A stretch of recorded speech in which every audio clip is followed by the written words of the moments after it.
అందరికీ నమస్కారం. గురుతత్వం ప్రేక్షకులకు విజ్ఞప్తి. జీ తెలుగు ఓంకారం వీడియోస్ మరియు గురుతత్వం ఛానల్ వీడియోస్‌తో ఫేక్ యూట్యూబ్ ఛానల్స్ మరియు ఐడీలు క్రియేట్ చేసి మిమ్మల్ని గురూజీ పేరు చెప్పి మోసం చేస్తున్నారు. గురూజీ ఎప్పుడూ ఫోన్ కాల్స్‌లో జాతకం చెప్పరు. గురూజీని నేరుగా కలవాలి అనుకుంటే బెంగళూరులో ఉన్న ఆయన కార్యాలయానికి వెళ్ళగలరు. మీకు ఆ వివరాలు జీ తెలుగు ఓంకారం కార్యక్రమంలో చూపించబడుతుంది.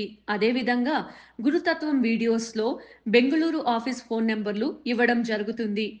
ఇటువంటి మోసాలు జరిగినప్పుడు గురూజీకి కానీ గురుతత్వం ఛానల్కి కానీ జీ తెలుగు కార్యక్రమానికి కానీ ఎలాంటి సంబంధం లేదు అని గుర్తించగలరు. బ్రహ్మో శ్రీ గురుభ్యో నమః. హరి ఓం. గురు బ్రహ్మ గురు విష్ణు గురుదేవో మహేశ్వరః. గురు సాక్షాత్ పరబ్రహ్మ తస్మై శ్రీ గురువే నమః. గురువే సర్వలోకానాం విశుజే భవరోగిణాం నిదయే సర్వ విద్యానాం దక్షిణామూర్తయే నమః. ఆదిశేషాయ నమస్తుభ్యం అనంతఫలదాయకం. నమోऽस्तु పద్మనాభాయ నాగానాం పతయే నమః. సర్వేభ్యో మహాజనభ్యో మాతృపితృదేవతభ్యో ఆచార్య దేవతభ్యో నమో నమః. హరి ఓం. విశ్వావసో నామ సంవత్సర ఉత్తరాయణ వసంత ఋతో వైశాఖ మాస శుక్లపక్ష ఏకాదశి. ఈరోజు మోహిని ఏకాదశి, విశేషమైన ఏకాదశి. ఈరోజు సాక్షాత్ మహావిష్ణువు మోహిని రూపంగా అవతరించిన ఏకాదశి మోహిని ఏకాదశి. ఈ ఏకాదశి రోజు మన జీవితంలో ఏదైనా పెద్ద కళంకంలో ఉంటే, ఏదైనా భరించలేని బాధలో ఉంటే ఈ మోహిని ఏకాదశిని ఆచరిస్తే వెంటనే దాని నుంచి విముక్తి లభిస్తుంది అని సాక్షాత్ శ్రీకృష్ణుల వారే తెలియచేశారు. అందువలన ఈరోజు మనం అందరూ కూడా నామమంత్రం ఓం నమో నారాయణాయ, ఈ నామమంత్రాన్ని మనం జపించడం వలన సంపూర్ణమైన నారాయణ అనుగ్రహం ప్రాప్తిస్తుంది. మోహిని అంటే దాంట్లో ఉన్న అవతారంలోనే మనకి అర్థం ఇచ్చేలా మనలో ఉన్న స్వార్థ గుణాలు, అహంకార గుణాలు, మోహపు గుణాలని దూరం చేసే అద్భుతమైన శక్తి నారాయణ నామానికి ఈరోజు విశేషంగా ఉంటుంది.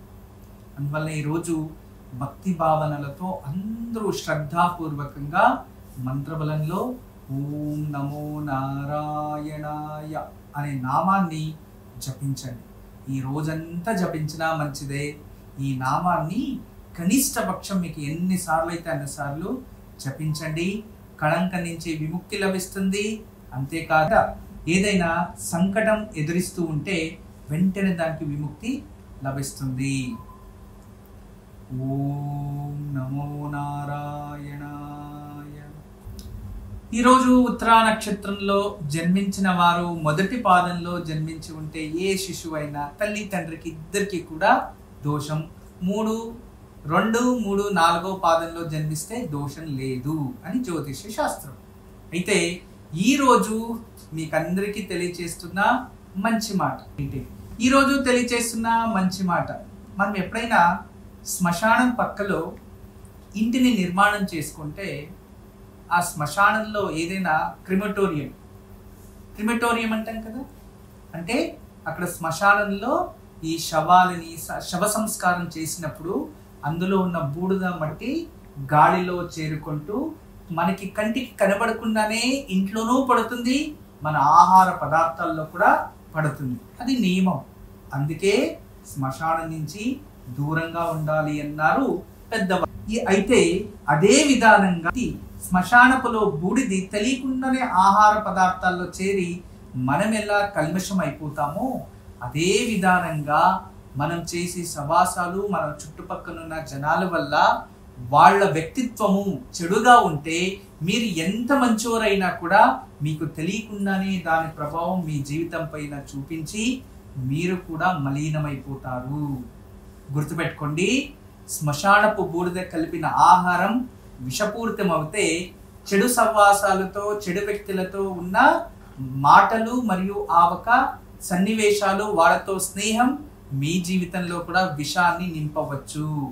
జాగ్రత్త వహించండి అనేదే ఈరోజు మంచి మాట. దీనికి సంబంధించినట్టుగా చిన్న కథ తెలియజేస్తా వినండి. ఒక గ్రామం, ఆ గ్రామంలో ఒక వ్యక్తి చాలా అద్భుతంగా అందరికీ మంచి సలహాలు ఇస్తూ అందరితో చాలా మంచిగా ఉంటూ అందరితో స్నేహపూర్వకంగా ఉంటాడు. చాలా మంచి వ్యక్తి. అతని పేరు రామప్ప. ఆ రామప్ప ఎవరు ఏ సమస్య అడిగినా కూడా తను ఏదో ఒక వాళ్ళకి సమాధానం చెప్పి ధైర్యం చెప్పి పంపించేవారు. అలా చేస్తూ ఉంటారు. కానీ అదే గ్రామంలో గ్రామాధికారి అని అతని ఈ ఒక రామప్పని చూస్తే ఆ గ్రామాధికారికి, అయితే ఆ గ్రామాల్లో ఏదైనా లోపదోషాలు ఉంటే ఈ రామప్ప వెళ్ళి మాట్లాడి మన గ్రామ యజమానికి తెలియచేయండి అని చెప్పి పంపిస్తే, ఈ మధ్యలో ఉన్న వ్యక్తులు ఉంటారు కదా, ఆ రామప్ప గురించి, స్వామి ఆయన మహాద్రోహి, మన గ్రామానికి అందరినీ కూడా పనికిరాని వాళ్ళలాగా చేసేస్తూ ఉన్నారు. అందరూ సాయంత్రం అయితే అతని దగ్గర కూర్చొని భజన చేస్తూ అందరూ టైం వ్యర్థం చేస్తుంటారు, కష్టపడేది మానేస్తున్నారు, సమయానికి పాలు పిదకట్లేదు, సమయానికి వ్యవసాయానికి వెళ్ళట్లేదు. ఆయన వల్ల మన గ్రామంలో ప్రజలందరూ కూడా బద్దకస్తులు అయిపోతున్నారు అని ఎప్పుడు కూడా గ్రామాధికారికి తెలియచేస్తూ ఉంటారు. అయితే ఒకరోజు ఇదే విధానంగా అదే గ్రామంలో ఉన్న వ్యక్తి ఒక కుటుంబం పైన దౌర్జన్యంగా వాళ్ళ భూమిని లాక్కుంటూ ఉంటే ఇతను వెళ్ళి ప్రశ్ని బుద్ధి చెప్పి పంపిస్తాడు. దాన్ని మనసులో పెట్టుకున్న ఆ ఒక వ్యక్తి అదే రాజు దగ్గరికి, అదే ఒక గ్రామాధికారి దగ్గరికి వెళ్ళి, ఆయన నన్ను చాలా అవాక్య శబ్దాలతో నిందించి, నా తప్పు లేకపోయినా నన్ను చాలా వరకు నిందించి నన్ను అవమానించేశాడు అని చెప్పి గ్రామాధికారి ఏం చేశారంటే, ఆయన ఎవరిని అడగకుండా ఎవరితో మాట్లాడకుండా ఏమి విచారణ చేయకుండా ఈ ఒక రామప్పని బహిష్కరణ చే. అప్పుడు రామప్ప ఇంకో గ్రామానికి వెళ్ళి అక్కడ ప్రజలకంతా కూడా మంచిగా చేస్తూ జనాల్లో కలిసిపోయి ఆ గ్రామం దీన్ని పదులంతలో అభివృద్ధి చెందింది. కానీ ఈ గ్రామంలో అనాచారమే పెరిగింది. తదుపరి ఎన్నో రోజులకి తనకి తెలిసిన తర్వాత పశ్చాత్తాపం పొందారు. మారల్ ఆఫ్ ద స్టోరీ ఇందులో ఒకటే అర్థం చేసుకోండి, ఒక వ్యక్తి గురించినో లేదా ఒక ఊరు గురించినో ఒక గ్రామం గురించినో ఒక దుర్ఘటనో లేదా మంచి ఘటన గురించినో ఎవరైనా కథలుగా మీకు తెలియచేస్తూ ఉంటే ఆ కథలే నిజం అనుకోకండి. ఎందుకంటే మీరు ఎప్పుడైతే ఏదైనా ఒక వ్యక్తి గురించి ఒక సమస్య గురించి ఏదైనా మీ ముందుకు వచ్చినప్పుడు వాళ్ళ దగ్గర కూర్చొని మాట్లాడితేనే మీకు సత్యం తెలుస్తుంది. ఎందుకంటే దీంట్లో మధ్యలో ఉన్న వాళ్ళు వాళ్ళ మనస్తత్వాన్ని బట్టి వాళ్ళు అర్థయిస్తారు. ఇది కుటుంబ విషయంలో కావచ్చు, గుర్తుపెట్టుకోండి, ఇది కుటుంబ విషయంలో కావచ్చు, అంటే మనం పనిచేసే చోట విషయంలో కావచ్చు, ఏదైనా ప్రజలు మరియు అధికారుల విషయంలో కావచ్చు, మరియు ప్రజలు మరియు అధికార విషయంలో కావచ్చు, ఏ విషయాలైనా సరే గుర్తుపెట్టుకోండి. ఈ కథలో ఉన్న సారాంశం, ఒకరి గురించి కూర్చొని చర్చిస్తే కథలు అది సత్యం అయి ఉండదు. ఎప్పుడైతే నేరుగా వాళ్ళ దగ్గరే మనం సందర్శిస్తే సత్యం తెలుస్తుంది. ఇదే ఈ రోజు మారల్ ఆఫ్ ద స్టోరీ. ఇదే ఈ రోజు అద్భుతమైన కథ.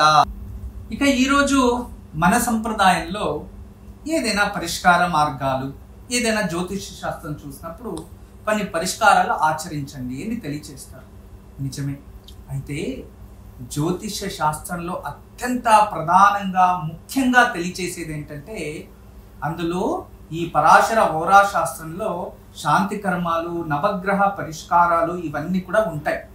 అందులో ఏం తెలియచేసిందంటే, మొట్టమొదటిగా యథాశక్తి తథాఫలాహాన్, అంటే ఏ మనిషి అయితే అతని శక్తికి తగినట్టుగా పూజని ఆచరిస్తేనే ప్రతిఫలిస్తుంది. కానీ శక్తికి మించి ఆచరించిన, శక్తి ఉన్నా నువ్వు ఆచరించకపోయినా అందులో దోష విముక్తి చెందదు అని మనకి అందులో తెలుస్తుంది. అయితే ఇప్పటి కాలంలో మనం ఏదైనా పూజలు, వ్రతాలు, యజ్ఞ యాగాదులు చెయ్యాలి అంటే వేరే వాళ్ళు ఎవరో గొప్ప యాగం చేశారు అని చెప్పి మనము ఆచరించడానికి వెళితే మనకి శక్తి సరిపోకుండా మానసికంగా దృష్టి అక్కడ పెట్టకుండా వేరే వైపు వెళ్ళి మీరు అక్కడ యజ్ఞాన్ని నిందించినట్టు దూషించిన పాపమే వస్తుంది, కానీ పుణ్యఫలం రాదు.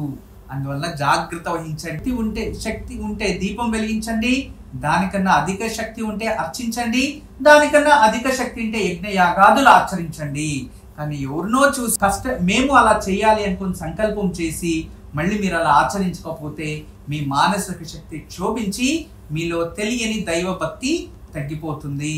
అందువలన భగవంతుడు నాకు ఇవే కావాలి ఇవే చేయాలని ఎప్పుడూ అడగడు.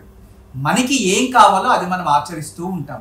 ఇప్పుడు జన్మజాతకంలో కొన్ని సందర్భాలు కలిసి శని మరియు కుజుడు లగ్నంలో ఉన్నాడు అనుకుంటాం, రెండు పాపగ్రహాలే. అంటే ఏంటి, అధర్మికుడు అవుతాడు, అధర్మ పనులు ఎన్నుకుంటాడు, అబద్ధాలు చెప్తాడు, ఇతరులకి మోసం చేసి వంచే కూడా అవుతాడు. అదే దుస్థానంలో, శత్రుస్థానంలో, ఆరోగ్య స్థానంలో ఏదైనా ఇళ్ళు ఉంటే ఏమవుతుంది అంటే అతను వాహన గండాంతరాలు విపరీతంగా జరుగుతూ ఉంటాయి. అటువంటి వాడి పేర్లు వాహనం తీసినా ప్రాబ్లమే, అతను డ్రైవింగ్ చేసినా ప్రాబ్లమే, వాళ్ళు జీవితాంతం యాక్సిడెంట్లు జరుగుతూనే ఉంటాయి. దీనికి ఏంటి పరిష్కారం? ఒక యజ్ఞయాగాదాలు ఆచరణ చేస్తే వెళ్ళిపోతుందా? అవ్వదు కదా. ఏం చెయ్యాలి అంటే అప్పుడు ఆ కుజుడు ఆ శనికి సంధి. ఏంటి పరిష్కారము అనే దాన్ని వెతుక్కొని అప్పుడు ఆచరించాలి. ఇప్పుడు చాలా చక్కగా డబ్బులు ఉంది, మనం ఖర్చు పెట్టచ్చు అనుకుంటే అప్పుడు ఏం చేయొచ్చు? పాశుపతాస్తం, ఏదైనా శని పాశుపతాస్తం కానీ, మరి శని మరియు కుజుడు పాశుపతాస్తాన్ని ఆచరించాలి. శని కుజ పాశుపతాస్తం. అది కాలేదు అనుకోండి, ఇంకేం చేయాలి? శనీశ్వరునికి తైలాభిషేకం, శనికి నువ్వుల నూనెతో అభిషేకం, లేదు నారాయణ సూక్తంలో తిలహోమము, ఇటువంటివి ఆచరించవచ్చు. కుజుడికి సంబంధించింది చండీ హోమం చేయొచ్చు, సుబ్రహ్మణ్య స్వామిని పూజించవచ్చు, మరియు సుబ్రహ్మణ్య స్వామిని పూజించవచ్చు. ఇది లేకపోయినా అమ్మవారి గుడిలో ఎర్రటి పుష్పాలతో కందిపప్పు దానం ఇవ్వడం, ఇటువంటివి ఎన్నో ఉంటాయి. చూడండి, గుర్తుపెట్టుకోండి, దానానికి దానమైన ప్రతిఫలం, మరియు యజ్ఞానికి యజ్ఞఫలం ప్రాప్తిస్తుంది, దీపానికి దీపఫలం ప్రాప్తిస్తుంది. ఏదైనా పవిత్రమైన మనసుతో ఆచరిస్తే ప్రాప్తిస్తుంది. త్యాగ బుద్ధి అనేది ఇక్కడ ఉండాలి. అదే స్వార్థ బుద్ధి పెట్టుకొని మనం ఏం ఆచరించినా జరగదు. ఈరోజు నిత్య నక్షత్రం ఉత్తరా నక్షత్రం కదా. ఇక అశ్విని, మక, మూలా నక్షత్రం వారికి విపత్తార అయినంత వరకు జాగ్రత్తగా ఉండడం అత్యవసరం. భరణి, పుబ్బ, పూర్వాషాఢ నక్షత్రం వారికి ఈరోజు సంపత్తార. ఈరోజు అత్యంత విశేషమైన రోజు, ఆర్థికంగా అభివృద్ధి చెందవచ్చు, ప్రయత్నించండి. ఇక కృతిక, ఉత్తరాషాఢ వారికి జన్మతార. కాస్త ఆరోగ్య విషయంలో జాగ్రత్త వహించడం చాలా మంచిది. ఇక రోహిణి, హస్త, శ్రవణ నక్షత్రం వారికి పరమమిత్రతార. ఈరోజు అత్యంత శుభకరమైన రోజు, ఏ పని చేసినా అందులో అభివృద్ధి కనబడుతుంది, ప్రయత్నించండి. మృగశిర, చిత్త, ధనిష్ట నక్షత్రం వారికి ఈరోజు మిత్రతార. ఈరోజు శుభ గడియలు మీకు ఉంటాయి. అందువల్ల ఈరోజు కష్టపడితే దానికి తగినట్టుగా ప్రతిఫలం ప్రాప్తిస్తుంది. ఇక ఆరిద్ర, స్వాతి, శతభిష నక్షత్రం వారికి నైదన తార, వదతార అంటారు. ఈరోజు మీకు శుభ గడియలు కాదు. ఈరోజు ఎటువంటి నిర్ణయాలు తీసుకోవాలన్నా ఆలోచించి తీసుకోండి, జాగ్రత్త వహించడం చాలా మంచిది. ఇక పునర్వసు, విశాఖ, పూర్వ, భాద్రపద వీరికి సాధక తార. ఈరోజు ఈ సాధక తారలో మీకు కష్టపడితే దానికి తగినట్టుగా ప్రతిఫలం, గౌరవము, పేరు, ప్రతిష్ట లభిస్తుంది, ప్రయత్నించండి. ఇక పుష్య, అనురాధ, ఉత్తర, భాద్రపద వీరికి ప్రత్యక్ తార. ఈరోజు శుభం కాదు, చాలా జాగ్రత్తగా మాట్లాడుతూ ఉండాలి. కోపం అధికంగా ఉంటుంది, జాగ్రత్త వహించండి. కానీ ఎటువంటి శుభకార్యాలకి సంకల్పం చేయకండి, ఆలోచించి నిర్ణయాలు తీసుకోండి. ఇక ఆశ్లేష, జ్యేష్ఠ, రేవతి నక్షత్రం వారికి ఈరోజు క్షేమతార, శుభకరమైన రోజు. ఈరోజు ఏ పని చేసినా మీకు సంతోషం, ఆనందం ప్రాప్తిస్తుంది, ప్రయత్నించండి. ఈరోజు వాస్తు పరిష్కారం. దేవుడి గది ఎప్పుడు కూడా వాష్రూమ్ వెనుక ముందు లెఫ్ట్ రైట్ అటాచ్ ఉండకూడదు. దయచేసి దీన్ని కాస్త గమనించండి. ఎప్పుడైతే దేవుడి గది మరియు వాష్రూమ్ అటాచ్డ్ ఏదైనా ఉంటే ఆ ఇంట్లో సంపదలు ఉండవు, కుటుంబంలో భార్య, భర్త, అన్న, తమ్ముళ్ళు సఖ్యత ఉండదు, తల్లి మరియు తండ్రి పిల్లల మధ్యలోనే గొడవలు, ఆటంకాలు, తర్వాత పోలీస్ స్టేషన్, కోర్టు తిరిగే పరిస్థితులు ఏర్పడతాయి. ఎందుకంటే దైవస్థానం అత్యంత శ్రేష్టమైన స్థానం. శ్రేష్టమైన స్థానాన్ని మలమూత్ర విసర్జించే ఒక చోటుని దానికి అటాచ్ కట్టేస్తే ఆలోచించండి, అప్పుడు కుటుంబంలో అత్యంత శ్రేష్టమైన ఒక ప్రేమ మరియు నమ్మకం మరియు ఒక ఎమోషనల్ అటాచ్మెంట్లో మనంతకు మనమే అక్కడ నిప్పు పోసుకున్నట్టు, అంటే దాన్ని కల్మషం చేసినట్టు. ఈ విషయాన్ని గుర్తుంచుకొని ఇంట్లో అటువంటిది ఏదైనా ఉంటే దాన్ని వెంటనే మార్చుకోండి. అయినప్పటికీ అన్నీ అలాగే ఉండి మంచిగా ఉండి సంతోషంగా ఉండి అయినప్పటికీ ఇంట్లో పిల్లల మధ్య తల్లిదండ్రుల మధ్య కుటుంబంలో వాళ్ళకి గొడవలు వస్తున్నాయి, ఎందుకు వస్తున్నాయో అర్థం అవ్వట్లేదు అని ఏదైనా అనిపిస్తే ఆ సమయంలో దాని పరిష్కారం శ్రీవాస్తు యంత్రాన్ని ఇంట్లో పెట్టుకోవడం. దీనివల్ల ఏమవుతుందంటే నిదానంగా ఆ కాస్మిక్ ఎనర్జీ అనేది మీ మానసిక స్థితి పైన ఇంట్లో కాస్మిక్ ఎనర్జీ డెవలప్మెంట్ అయ్యి తెలియకుండానే అక్కడ రెడీ చేస్తూ ఉంటుంది. కొంత కాలావకాశం తీసుకుంటుంది. పెట్టిన వెంటనే ఇది మంచిదైపోవాలంటే కాదు, పెట్టిన వెంటనే ఏది మంచిది అవ్వదు. It's a take time. ఎందుకంటే ఎన్నో సంవత్సరాల నుంచి ఉన్న ఒక కోపం తగ్గాలి అంటే టైం తీసుకుంటుంది. నిప్పు వెంటనే ఆరిపోదు, నిదానంగా తీసుకుంటుంది. దాని కింద బూడిదలాగా మూసుకొని ఉంటుంది.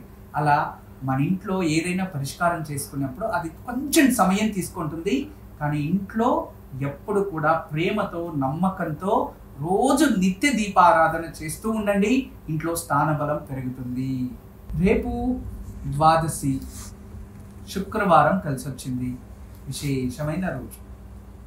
రేపు ఉదయాన్నే దగ్గరలో ఎక్కడైనా లక్ష్మి, పద్మావతి, శ్రీదేవి, భూదేవి అంటే విష్ణుకి భార్య, విష్ణుకి అవతరించిన లక్ష్మీ రూపం. లక్ష్మీ రూపాలు ఏ రూపంలో ఉన్నా అటువంటి లక్ష్మీ దేవాలయంలో వెళ్ళి రేపు 2 నెయ్యి దీపాలు వెలిగించి తదుపరి ఇంటికి వచ్చి ఇంట్లోనే కనకదార స్తోత్రం పారాయణం చేసుకోవాలి. అలా చేస్తే దేవాలయానికి వెళ్ళి దీపం వెలిగించగానే అమ్మవారి దృష్టి మనపై పడుతుంది. ఇంట్లో వచ్చి కనకదార స్తోత్రం పారాయణ చేస్తే అమ్మవారి దృష్టి వల్ల ఇంట్లో ఆర్థికంగా అభివృద్ధి అవుతారు. దీన్ని ఆచరించడానికి కాకపోతే ఇంట్లోనే కూర్చొని లక్ష్మీదేవి ముందు నెయ్యి దీపాలు పెట్టి కనకదార స్తోత్రం చదువుకోండి. ఈరోజు సాయంత్రం విష్ణుకి తులసి అర్చన శ్రేష్టమైనది.